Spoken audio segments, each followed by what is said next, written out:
J'ai des négros sur les côtes, sans passer par mes potes. Pourtant j'avais prévenu mais on veut me faire payer la note. J't'explique, le rap game c'est un nid de serpent. Et le problème c'est qu'il y a peu de gagnants mais beaucoup de perdants. Quand tu commences tes supporters sont du genre fervent. Mais un truc vient brouiller tout, évidemment c'est l'argent.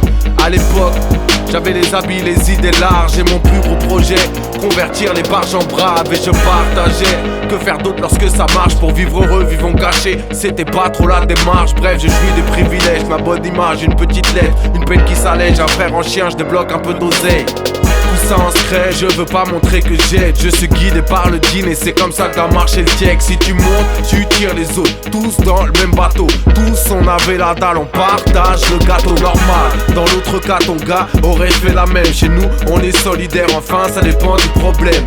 Et ça dépend combien tu pèses en oseille. Plus grandit ton rêve, plus grandit la haine. Ça n'est qu'une question de temps avant que le revers ne revienne. Si tu gagnes la médaille d'or, c'est la médaille d'or des problèmes. C'est ça le rap game, les gros sujets tabous. Je compte pas sur un crew, moi je compte sur un marabout.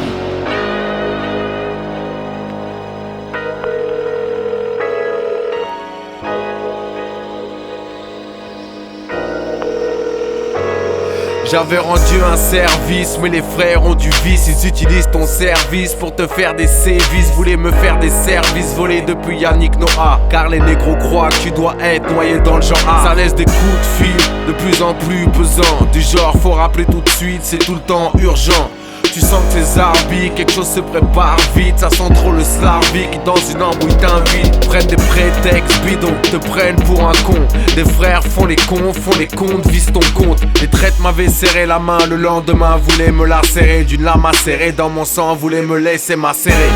Et les taux n'a fait que se resserrer. Jamais tu te dirais que des frères oseraient. Je te raconte la suite en direct du terre-terre, ouais en direct du traître.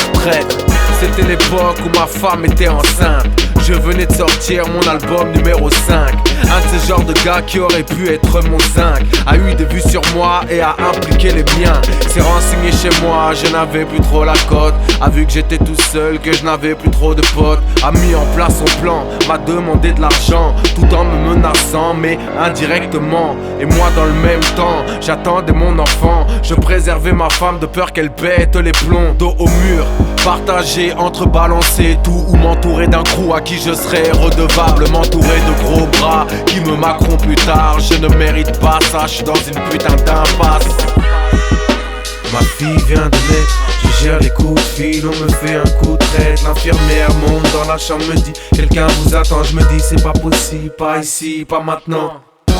Alors que j'ai célébré la vie, en bas m'attend la mort, alors je me menace de vivre. J'implore Dieu dans l'ascenseur, il m'aide et je m'en sors, je trouve la force de dire stop. Et si je dois être honnête, voilà pourquoi j'arrête. Je ne céderai jamais, je crois trop en Dieu pour craindre un homme.